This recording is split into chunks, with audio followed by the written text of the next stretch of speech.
bring hope with us. And I think your spirit brings hope to the subject. So I'm grateful to have this conversation with you specifically. Thank you so much. And let's dive into this conversation because I know our guests are waiting for this conversation. So talk to us. 20 years in law enforcement and you are now retired, but all the time you were there, you had a passion, you had things you wanted to do. Mm-hmm. And one of those things is to help individual women and young girls that are were sexually abused and were getting ill treatment while in prison. And you did that so amazingly. So Thank talk you. to us. Who Yeah, so I am a survivor, and I wasn't surviving so well after the assaults when I was in college. And so I became a police officer because I thought, if I put a badge and a gun on my hip, then men can't hurt me anymore. But what I found in law enforcement were thousands and thousands of addicted human beings suffering because of trauma, because of childhood abuse and sexual assault. They were self-medicating their mental health issues with illegal substances and ending up in the criminal and juvenile justice systems that weren't built to be trauma informed and mental health focused. They're starting to shift their attention there now, but they do a really good job of locking people up for addictions. And those are not trauma informed and responsive spaces for people that need to heal from trauma and deal with the mental health side of the addiction. And the addiction is secondary. So I started creating programs for people with trauma. As a supervisor in adult probation and parole, they allowed me to create what's now called the Women's Treatment and Resource Center. It's co-located with the Women's Halfway House for women coming out of prison. We trained agents to be gender responsive and trauma informed because these women often go back to very dangerous relationships where they're exploited. They're kept addicted and numb to be exploited, and they just keep going back and back and back into the criminal justice system. It's this trauma cycle, trauma, self-medicate, back into the jail and prison system. And so interrupting that is powerful. And I've had the opportunity to do that. I wanted to do it while inside of the Department of Corrections, but you can only push systems, criminal justice systems so far. So I retired after 20 years of building programs for them and helping change the way we deal with female offenders. There's now a whole program called FOSSI in the state of Utah, the Female Offender Success Initiative. And there are policies and procedures that are gender responsive and trauma informed. So I left that system to create the Journey of Hope, which is a nonprofit that serves women and girls and LGBTQIA and safe males coming out of jails, prisons, and off the street and fleeing exploitation. Awesome, awesome. That's why it is so crucial, so important that we're talking about healing for trauma Mm-hmm. equals civility for all. That's right. Healing, healing trauma for all equals civility for all. And I had an experience because at one time I worked in a prison and I went to serve women Mm-hmm. who had 1 year from being released in the prison, and we were teaching. I was teaching them how to present themselves and how to speak and how to tell their story. And that experience, that was quite an experience. And at first, it was so difficult for me to sit there and listen to their stories. Some of them went there um, because they were at the wrong time, wrong place, Mm-hmm. and they got arrested. And some of them, as they told their story, you hear stories that I probably would not have heard of had I Mm-hmm. been there. So I have to tell you that that being there and hearing their stories one by one, and yes, some of them, you can say we all make mistakes in life. Mm-hmm. We all make mistakes in life. It depending on the type of mistakes. But I also think that to a certain extent, that some of them are not really being given a chance. They call it going back to the prison. But going to the prison, I was under the impression that they get reformed as they were there, but that was not what I saw. But I thank you so much for the work that you do and continue to do with these women and young girls. So, talk to us. Being there, first of all, you were abused as a child, as a young woman. And that experience is what touched you to do what you are doing right now. What was that experience for you as are you a police officer, Mm-hmm. but then you were supposed to deal with these women, these criminals, or not so criminal, Mm-hmm. arrest them and put them in prison. And some of them were sexually abused, and that's exactly the same thing you went through. So, Mm-hmm. what was that experience? What was going through your mind as you were arresting these women? I think when you have that trauma informed lens that you put on when you're dealing with people who have been harmed, that are then harming others or harming the community with their addiction, um, you really see them in a different light. You have empathy for the struggle that they're going through. There's less judgment. And so when you're using that empathic lens, there's also less abuse. The agents that I taught gender responsive trauma informed practices to really started having some very thoughtful conversations with the women that they were supervising. And even when they would arrest them, the conversation, instead of shaming them for the mistakes that they had made, they would have a conversation about what it could look like next time. How could I help you? How could we have intervened? What did you learn from these mistakes? What do we need to set up for you next time? There's a hopeful view that they've learned the lesson they needed to learn this time. And what can we do to collaborate with you to support you when you come out again? When you start having very thoughtful, humane conversations with people that are struggling, they are lifted. Um, they believe you when you shame them. They've heard those messages their whole life, that the mistakes that they've made are awful, and they believe that they're not good people. But we have to separate the act from the human being. God made each one of us special, and there's something inside each and every one of us that's supposed to come out. And maybe that's after healing, after prison, after addiction. We have to allow people to overcome the mistakes that they've made in their life. So, this trauma informed lens in law enforcement allows you to be really humane in the way you arrest somebody. Maybe you arrest them when their children aren't around by choice, so that the children aren't harmed by that interaction. And you give them choice. Where is the safest place for you to be? If you are a child of an incarcerated person, there's a whole bill of rights that those children should have access to, so that they can choose where the safe spaces are, so that they can have contact with their parent once they're incarcerated. It affects the children. And so you can have this amazing, powerful mentoring effect in a family as a law enforcement officer if you choose to come with love and peace in your heart. When you become a police officer in the United States, you go through something called peace officer training. Peace officers. But when you think of police, do you think of peace? You don't, in most cases. We come with firearms and intermediary devices and less than lethal force and lethal force, and we stay a step ahead, and we make sure we're going home at night. But do we come with peace? Are we peacemakers? Because that's what we are supposed to be.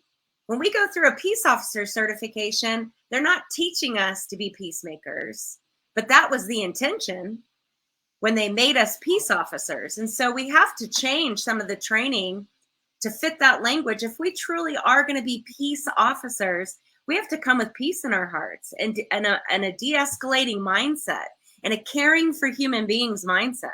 That's not just about locking them up and hurting them on the way. So it's a real shift in the way you deliver law enforcement through that peace, loving, abiding humanity lens.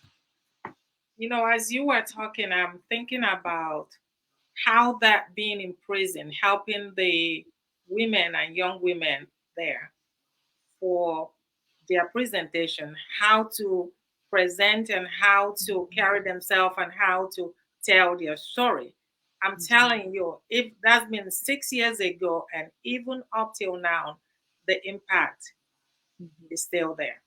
Because I walked away thinking to myself, how about these women? There was that they were at the wrong time, the wrong place. They didn't really commit the crime per se, but because they were there with the wrong person, everybody was arrested, and they were never given an opportunity to exonerate themselves, and they were put there for several years, some 5, 6, 7 years before they get released. And how we get in a society to really look at to make sure that everybody that is there supposed to be there, and if they are there, they're getting some kind of, they're being reformed so that when they get out, they don't have to do the same thing again. Mind you that some of them, it's a passion for life. I understand that, but I also was able to see that not everybody there needed to be there. And me coming from the outside, immediately wanted to hug them, wanted to be friends with them. And we were told, you can't do that. Yeah. You can't not do that. I'm having to pull back. That wasn't me, because I was that kind of person that I want everybody to feel good. But the environment did not allow me to do so. All I had to do was present, teach them how to tell their stories. And boy, did they have quite a lot of stories to tell. Yeah. Very emotional indeed. And it's been 6 years ago, but I still remember most of those stories up till today. So Yeah. talk to me as far as your initiative that you are working with, your nonprofit. If there is anyone right there, perhaps they have been incarcerated and they are now out on the outside thinking, what do I do now? Where do I go from here? Everybody has casted me out. I'm no longer a member of the society. I feel uncomfortable because after all, I've been in prison for 10 years, 20 years, and now I'm out and everybody's looking at me. And some of them, I got to understand and see that some of them have children in prison. And some of them, grandmothers, some of them were pregnant, right? Yeah. So if there are those individuals that have been in that situation right now and just came out and going through it, what can you tell them on how to keep moving, on how to move on? Right. Well, there's hope. There is hope. We call the nonprofit in Utah Journey of Hope because it's a journey and you have to have hope and faith and a belief in yourself that you get to have more, that these mistakes that you've made are just a little blip in your life. When I go into prison and talk to women, I tell them you have this much life and this much time is spent here in prison or jail. And you can overcome this history. You can be more than the scarlet letter F for felony on your forehead. You can become a survivor. You can become a homeowner. You can start a business. They don't run a rap sheet when you buy a house. They don't run a rap sheet when you're starting a limited liability corporation. You can make more money working for yourself than you can for somebody else. You are more than the mistakes that you've made. And so giving them some hope and helping them understand that trauma may have been the reason that they started to use drugs and started to be around dangerous places and people and have been abused for a period of time, but they can heal their brain from trauma. There are thousands and thousands of doctors out there trying to change the diagnosis of PTSD, which stands for post-traumatic stress disorder, to a brain injury, because we know it can be healed now. It used to be 20 years ago, they didn't know that the brain could heal itself. They didn't know that we could rewire the brain for health and calm the limbic system, calm the nervous system down, stop that upset stomach from churning, calm everything down. We didn't know that you could heal the brain and body from PTSD. So now they want to change it to post-traumatic stress injury because it's an injury to the brain and the limbic system, the nervous system, that can be repaired. So you can heal your brain from trauma. You can calm your limbic system without illegal drugs, and you can sleep at night. And once you can do that, you can repair every cell in your body. You can get rid of addictions. You can start to use the front of your brain, which you weren't using before, because when you're in PTSD, you're in fight or flight. That's back here. That's this part of the brain. As soon as that brain is healed and rewired and that limbic system calms down and you can sleep, you can learn new information again. You might not have been good at school when you were a little kid being abused, or in a house where you were watching your mother be abused, or there was sexual assault going on, or there was war around you and violence around you. You were limbic. You were fight, flight, and freeze. You were back of the brain. It's called the reptilian brain. But once that is healed and calms down, you can be a great student again. You can learn new information. You can start a business. You can be healed and help others find that healing path. You can be a peer leader. You can work in the addiction field. You can work in the mental health field. We love people in recovery in this space. So you can move past it and live a purpose-driven life. God has a reason for you to be on this earth, but until you're healed, you can't figure out what that is. As you are talking, I'm thinking maybe you kind of explain that more. When you were talking about brain injury, are we talking about physical, like a car hit you, or are we talking about emotional brain injury? It's an emotional brain injury that actually physically rewires your brain.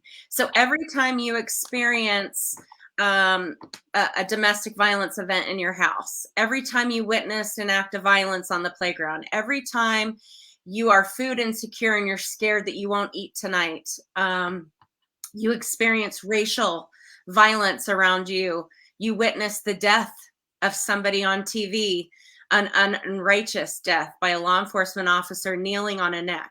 You witness levels of violence that actually give you fear in your heart and your spirit. Your brain is rewired for fight, flight, and freeze. So it's an actual physical rewiring of the brain to prepare you. Blood flow goes to the back of the brain. Your amygdala is getting bigger, even in uterine. They are doing studies of pregnant moms that are in abusive relationships, and the amygdala part of the brain in the baby is larger because the baby is preparing to go into a violent home. Wow. Our brains are being rewired to keep us alive. And if fight, flight, and freeze keeps us alive, we can't use this part of our brain anymore. We're not going to be able to learn new information because we are prepared to run, to freeze, or to fight. And so you have to calm that part of the brain down and calm the limbic system down in order to learn new information again and to sleep at night and to have a healthy existence. We're talking about dying 20 to 30 years earlier because of adverse childhood experiences and awful hormones aging your heart and your systems, and you're going to die early from ischemic heart disease and heart attacks and cancer because of trauma, but you don't have to. You don't have to. Children can heal their brains. Moms can heal their brains. Anyone can heal their brain and rewire it for health, for calm, for peace. Slow down that limbic system response. The stomach stops churning. You can sleep at night. And soon you're using that front of the brain to learn new information and changing your life, changing your children's life.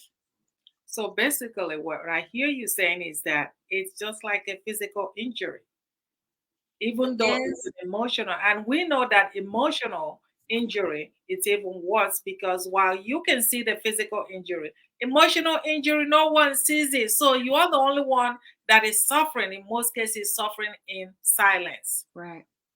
And really, it's about shifting. It's about believing that everyone has experienced trauma. If they were alive during this pandemic, everyone has experienced fear. The racial injustice that we've witnessed, people of color are terrified of the police. That is real fear. That is a rewiring of the brain. You may be in a home where you're experiencing violence, child abuse, or your mother is being abused in front of you. Every time that happens, your brain is being rewired. We just need to assume that everyone has trauma. Everyone has trauma. And so all of the systems, all of the places where harmed people show up, the DCFS, the justice spaces, the juvenile justice spaces, our schools, that with trauma, you have to ask different questions. Instead of seeing a behavior disorder in a classroom and thinking, oh, that kid needs drugs, we need to say, oh, what's happening to that kid? Because if something's happening to that kid, it's trauma. It's trauma that needs to be resolved at the family level and in the child's brain. Until that child feels physically and emotionally safe in their home, they're not going to perform well at school, no matter what drugs you give them. And by putting children on amphetamines when they don't need it, what are we teaching children to do? We're teaching them to self-medicate. The first antidepressants in the whole world were methamphetamines. They were speed. They were amphetamines. Speed up the world, give you some energy. Now you feel better. Well, it's false, right? Because the trauma is still there. The brain is still injured. You're still not sleeping at night. You still got that stomach churning, that trauma engine churning in your gut. So throwing some amphetamines on that doesn't do anything but teach a child how to self-medicate, unless they work. Some people go to sleep on those meds. Yes. So it works with their chemistry. But if we don't ask the right questions first, if we don't say, what's happening to you? What's happening to this woman that's reactive, in a education setting or in a prison setting or in a work setting? Why is she so relationally aggressive? Why is she a mean girl? Right? Instead of saying, oh, that's bad behavior, we got to fire her, maybe ask what's happening to her. Maybe ask her what's happening to her. As you are talking, I think of what happened a few years ago. I've always been hearing about PSTD, right? But oftentimes, it's not really something that we're born with, because I used to think it's something that we're born with. But I realize now that it's something that may have happened to you during your journey of life. Yeah. It could be accident. Maybe it's not an accident, but all those things can contribute to that illness. And that's what you are also affirming today. That is not, you're not born with it. And oftentimes something may have triggered it even as a child and nobody paid attention to it. And oftentimes I look back, now that I know more about it, I look back to people that are probably, I will say, they are very aggressive. They're not functioning right. They are always arguing. That's not to say that every one of them has it. But I can look at now and think of in the past individuals that I've dealt with that clearly there was something wrong. But also another thing is that the society, there's a taboo. There is a taboo against mental illness. And because of that, oftentimes people don't even go to get diagnosed. Oftentimes people don't even know there's something wrong with it. And we look at it, that's the way they act. That's the way that she acts, and that's the way he acts, without knowing that that person unknowingly needs some help. So I want to say welcome to our guests, our viewers. Thank you, Maureen, for watching us. Please don't forget to leave your comments. I will come back to you with your comments. Again, you can go ahead and share the link. This message may be the message that someone else has been waiting to hear about. So as we continue our conversation, are there somewhere in the prison? Now, you had two jobs.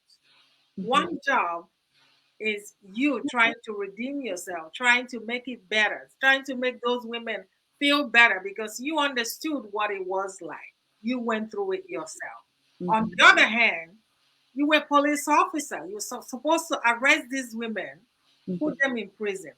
So talk to us. Are there somewhere in that prison, you have people that were in the wrong place at the wrong time? You have people that really have committed the crime and needed reform.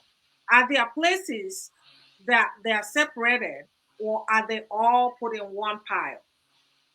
No, they separate based on violence level. And on the men's side, it looks a little bit different. Prisons were created for men.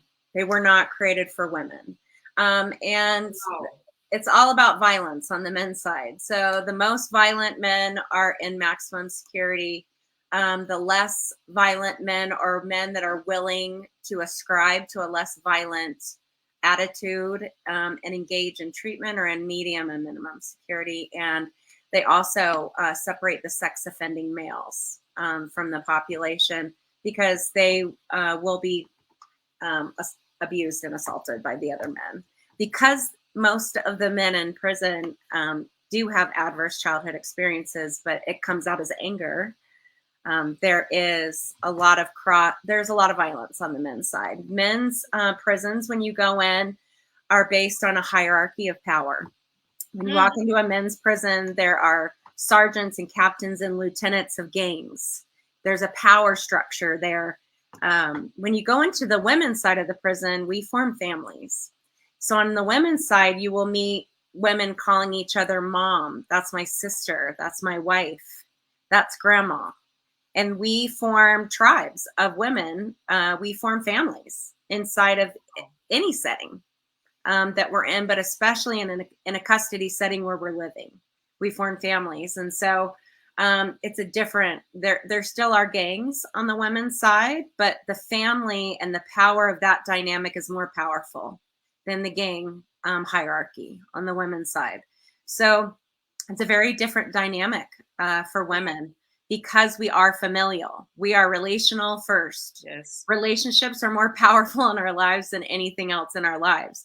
We give up our own dreams for our children and our partners' dreams. The power of relationship is also a pathway for us to end up in prison.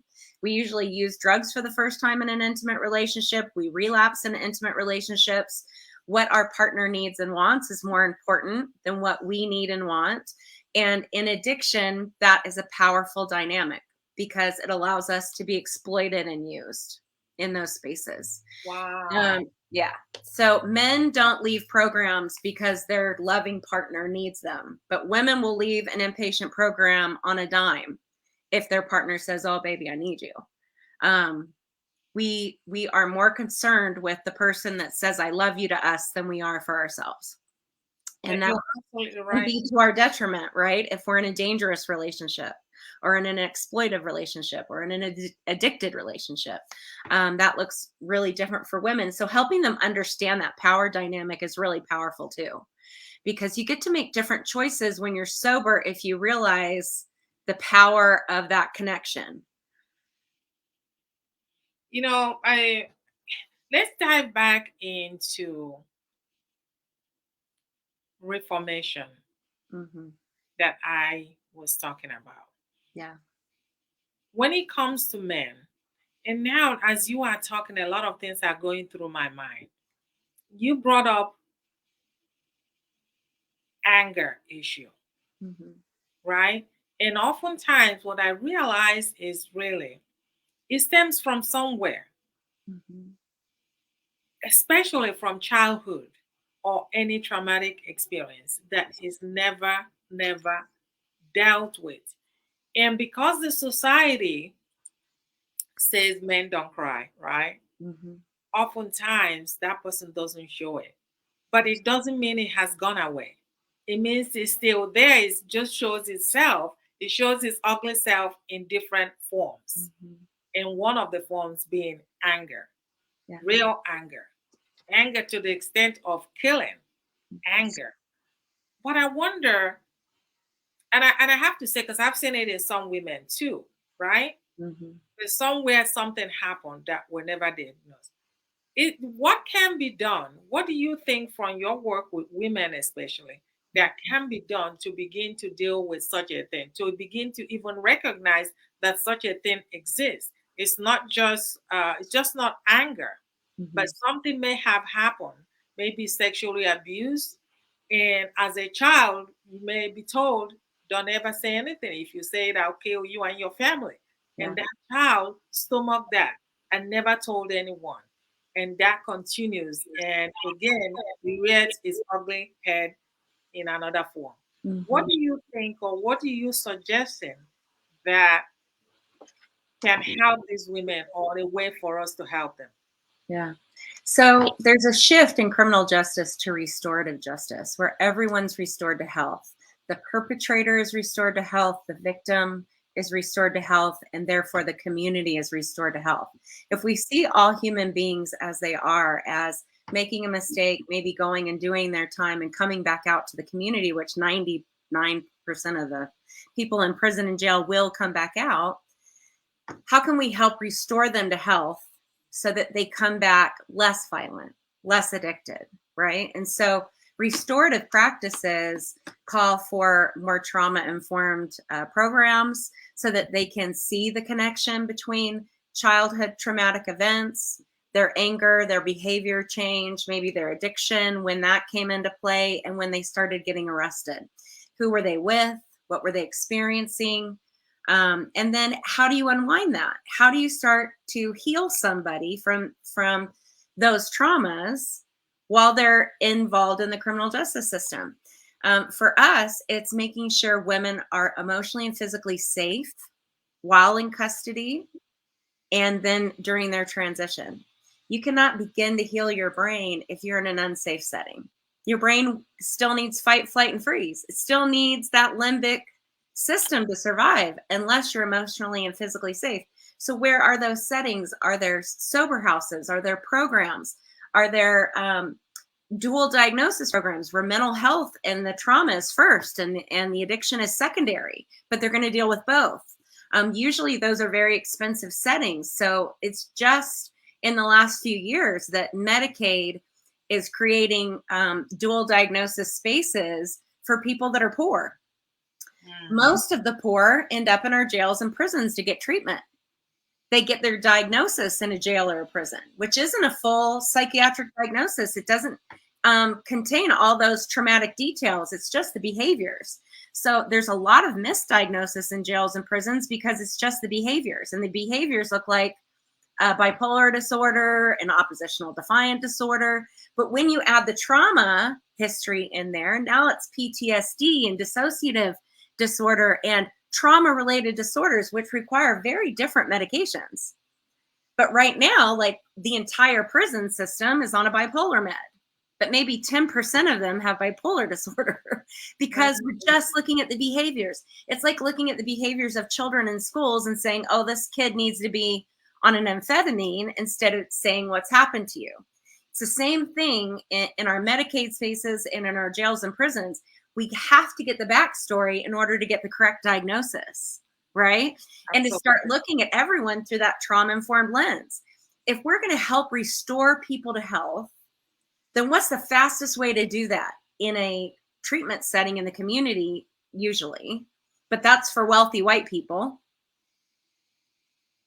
Sadly, like in Utah, 60% of the women in prison are from Weber County. It's the second largest criminal justice population in the state, and there are only 8 Medicaid-funded beds for women in Weber County. So if you don't get one of those 8 beds, you're going to prison to get treatment. But you have to be there long enough to even get into the treatment program. It's a great program. It's awesome. But you have to be there long enough to get into the program, and these women aren't there long enough because they're there for, third-degree felony addiction crimes and petty theft, third-degree felony, things that are pled down to misdemeanors. They're in prison for those because they're poor. Because if they could go into a wealthy, middle-class inpatient program, they would not go to prison. But we put poor people of color in prison to get treatment. It's the wrong place to heal trauma. It's the wrong place. So, I mean, most of the women in the United States that are incarcerated are there for drug-related acts.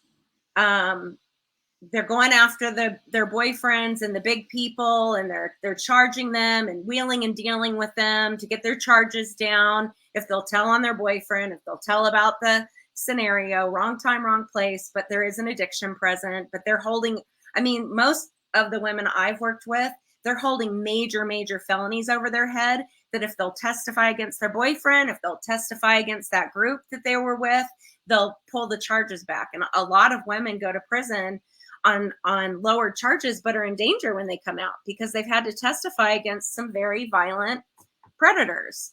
So, yeah. So, I mean, putting poor people of color in prison and jail because they're poor has to stop. Like, that's not restorative at all, right? If they were wealthy enough to get into an inpatient program in the community and we wouldn't send them to prison, we shouldn't be sending them to prison.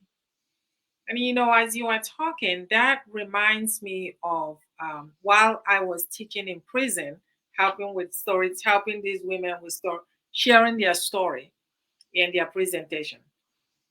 It's one thing that I keep asking myself because oftentimes I hear comments from the staff, oh, that's okay, she'll come back.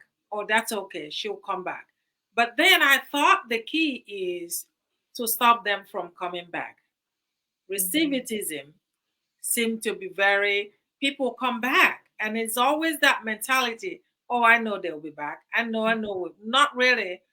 She's going to be released because she's been reformed and she's going to go into the world and be a good citizen and contribute to the community. But that doesn't seem to be what I observed. Can you talk a little bit about that? The rate of recidivism. Yeah, we have one of the highest recidivism rates in the United States in Utah. I think we're, right around 60 something percent.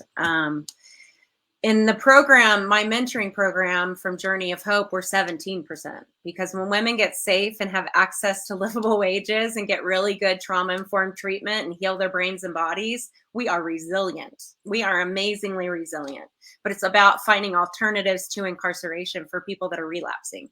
If addiction is a disease, then relapse is part of the disease. And it's what you do with the relapse that matters. Do you get back on the horse? Do you get back into treatment? Or do you run scared because it's all or nothing in a criminal justice space? So we really help to advocate for women to have opportunities to succeed and fail, and to have alternatives to incarceration, which involve treatment and recovery and case management.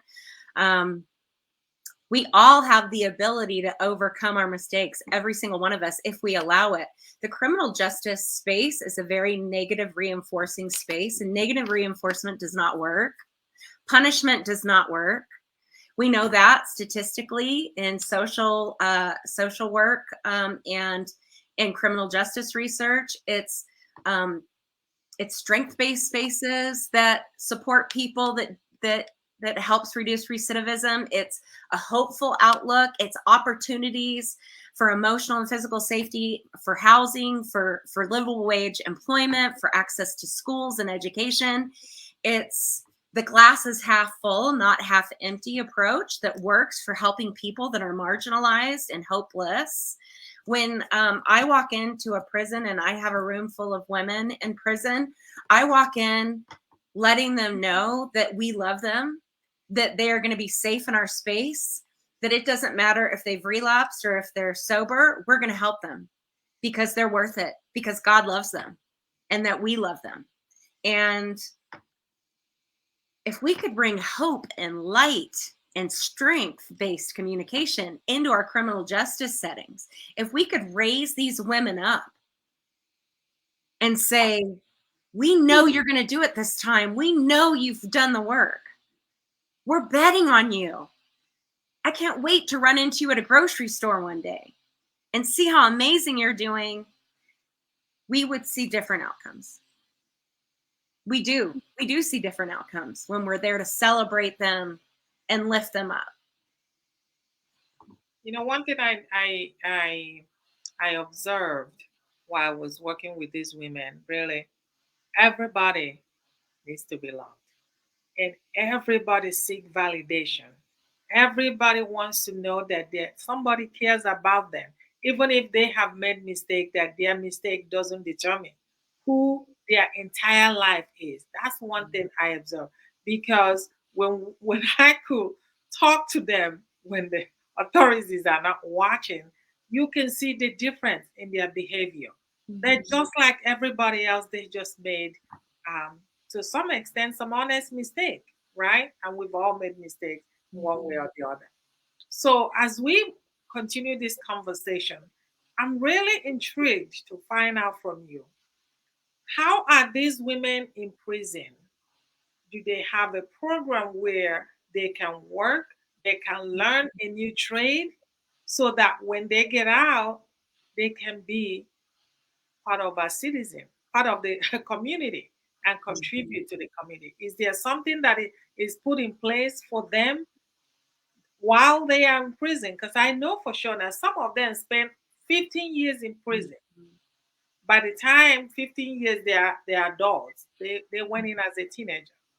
And I keep wondering, did they go to school in prison?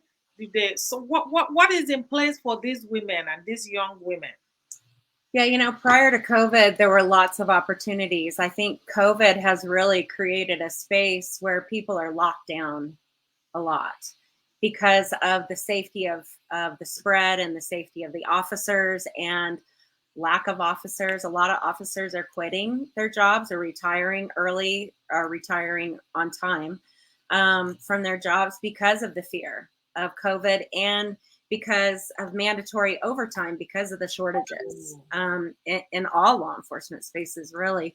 So prior to COVID, there were educational spaces, there were vocational spaces, there were on the job training programs and job training programs and dog training programs where long timers, women that were doing 15 and more years, could learn how to train dogs for vets with PTSD and children with brittle bone syndrome. And it's an amazing program, and they can come out of prison and start dog training programs. There's a woman here that did quite a bit of federal time that has a nonprofit now called Possibilities, like PAW, like a paw of a dog, Possibilities. And she learned how to train dogs for people with disabilities and people with trauma. And that's what she does now with that nonprofit. It's a usable skill. So, and there are some amazing inpatient programs inside of our prison, but very few beds. So all of the women don't get access to that program or to the cook program or to the, vocational trades programs. So especially with COVID. And that means that would tell the reason that some of them will have to come back. Because if they never got any training and the things were left the way it was, to a certain extent, it seems like it's just a band-aid for now. But they are coming back. And that will explain why some of the staff will say, oh, they're coming back. Never mind, they're coming back. Yeah. And it's so sad. It really is so sad because they're citizens just like anybody else. And so moving on that conversation, with your job, with your work with women,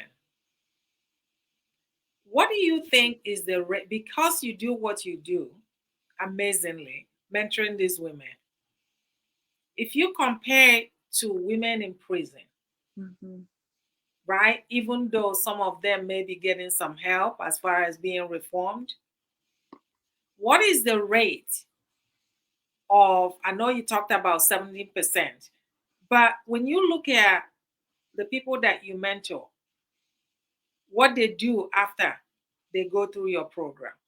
Yeah. Women are so powerfully resilient.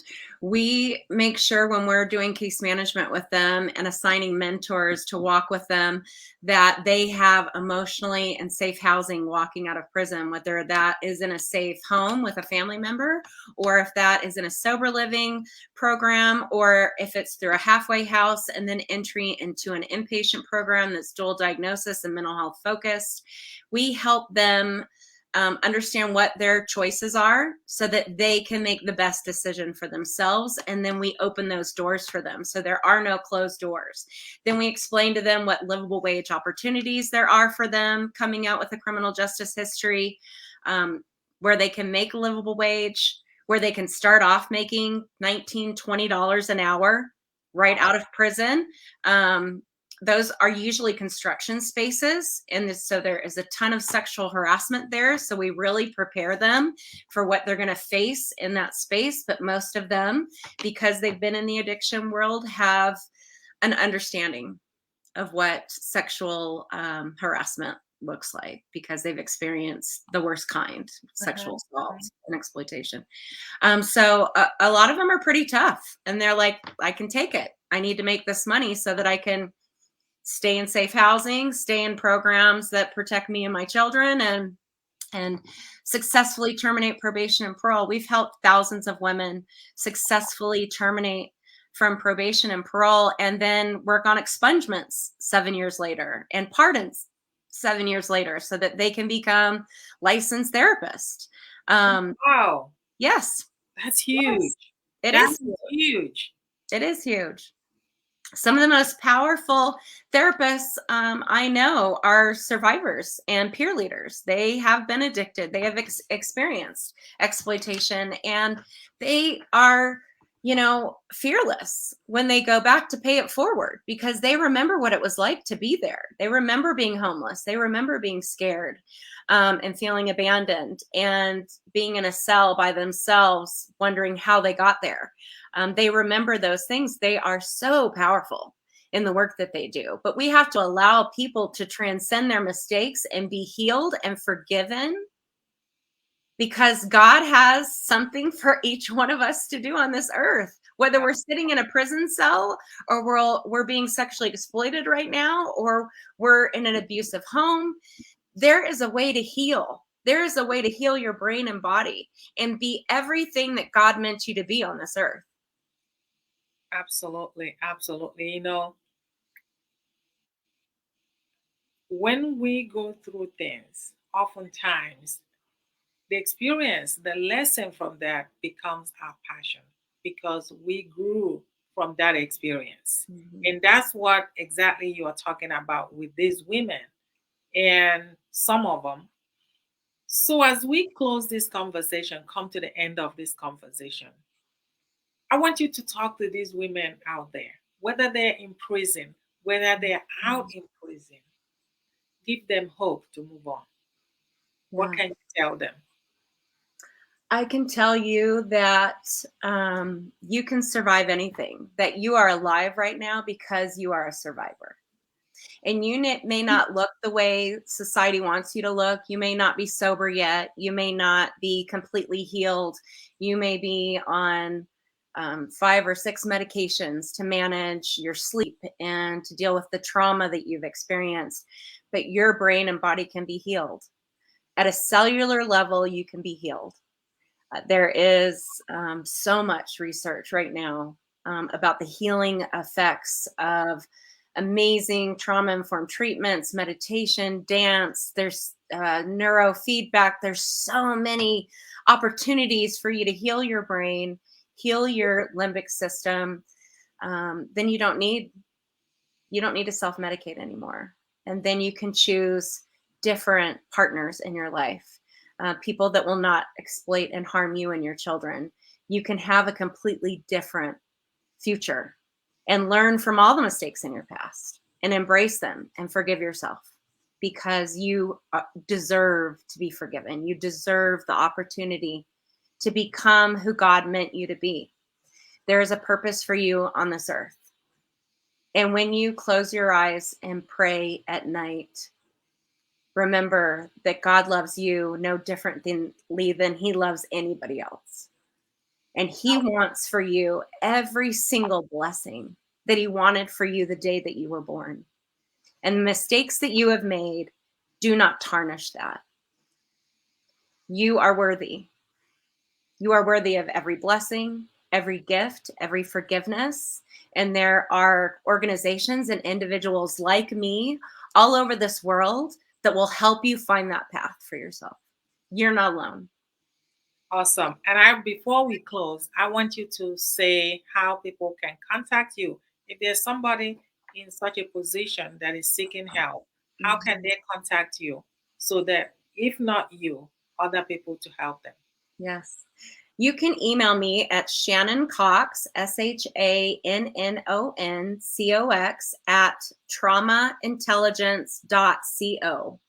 That's Shannon Cox at traumaintelligence.co.